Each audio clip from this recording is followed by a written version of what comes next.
It's very frustrating over and again to hear the same thing. Buy across state lines, do this, that, and the other. Let's talk policy. Let's talk solutions. The reason why you cannot purchase health insurance across state lines is because the federal government took it upon itself in 1945 to once again violate the 10th Amendment and get into business they should have never been in, and they forced the states to regulate health insurance. They also took away the ability for you to sue health insurance companies using the antitrust laws in our nation. We have got to repeal the McCarran-Ferguson Act in order to even start this process. The next thing you want to do, we talk about portability. The fact that our businesses are forced to give us health insurance is absurd. We're the only country in the world that does that. I don't have to go to my business in order to get my car insurance. There's no reason why I should have to go there for health insurance. What we have to do is repeal or modify the HMO Act that was passed in the 1960s. And folks, there used to be a private option underneath the HMO Act, but in the late 1990s, unfortunately, our Republican Congress took that private option away. And now you are forced to go through businesses in order to do that. And then yes, tort reform, because tort reform can be taken care of underneath the Constitution in order to make commerce regular across state lines. Sheriff Nugent, any more on this? All right then. Mr. Sager, Jason Chaffetz, a freshman representative from Utah, was one of only a handful of Republicans who recently voted twice for Democrat-sponsored measures designed to severely curtail the administration's military plans in Afghanistan. One would have provided money only for withdrawal forces, and the other would have ordered the administration to provide a plan for withdrawal by April of next year. Are either or both of those proposals a good idea? If not, what should the U.S. policy toward Afghanistan be? The U.S. policy towards Afghanistan should be, and this is not going to be a very well-received answer, whatever the Commander-in-Chief says the policy for Afghanistan should be. Now, I do not personally agree with the Commander-in-Chief of this nation, but as your representative, there's not a whole lot I can do. Underneath the Constitution of the United States, the Commander-in-Chief is in charge of our armed forces. Elections, unfortunately, have consequences, and what we have done is we have elected a very poor Commander-in-Chief.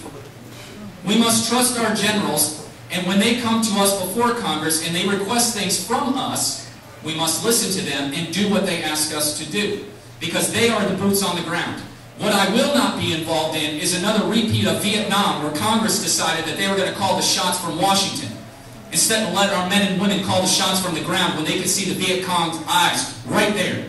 That will not happen again. So I do, unfortunately, we got to trust what the commanders are telling us to do. Sheriff Nugent, 1 minute. I had a son that did 15 months in combat in Afghanistan. And when we put our troops and commit our troops to go to war, we need to go to war to win. You don't go to war to come in second place. And I'll be done, or damned, or whatever you want to say, but I got 3 sons that are serving in the military. And we need to make sure if we're going to put them in harm's way, that they go there to win and they come back successful. You know, I was through the Vietnam. My brother served in Vietnam, and I joined right out of high school while he was in Vietnam. And let me tell you something, government does a lousy job of fighting wars from Washington.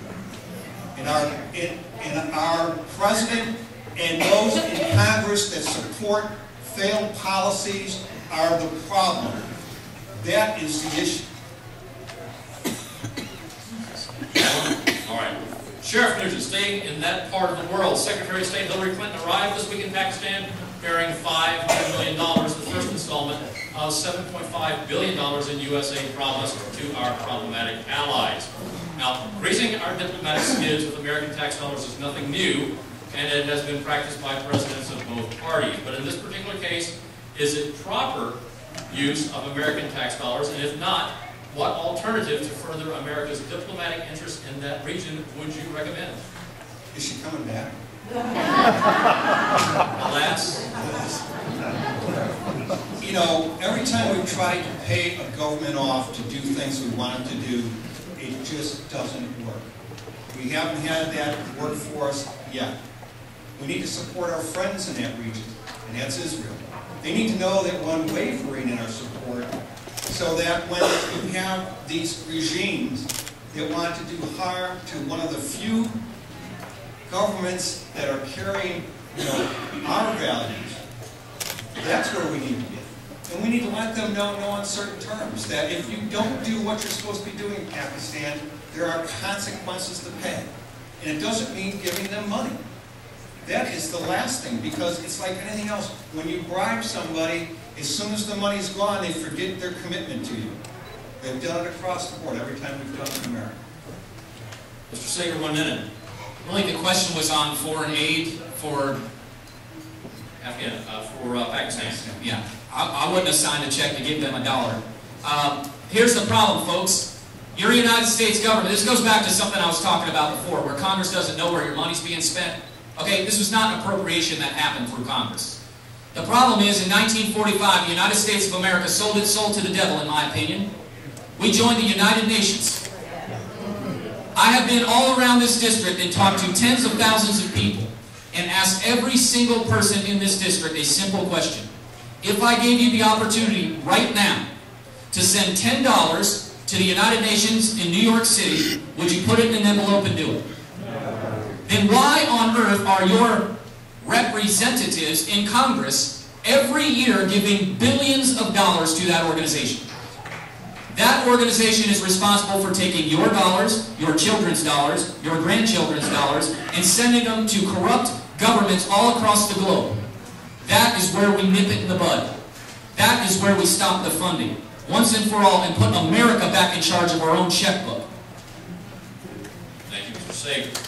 Mr. Sager, racial tensions are making news once again. The Justice Department dismisses voter intimidation charges against new Black Panther members, and a former career attorney lodges charges of racism.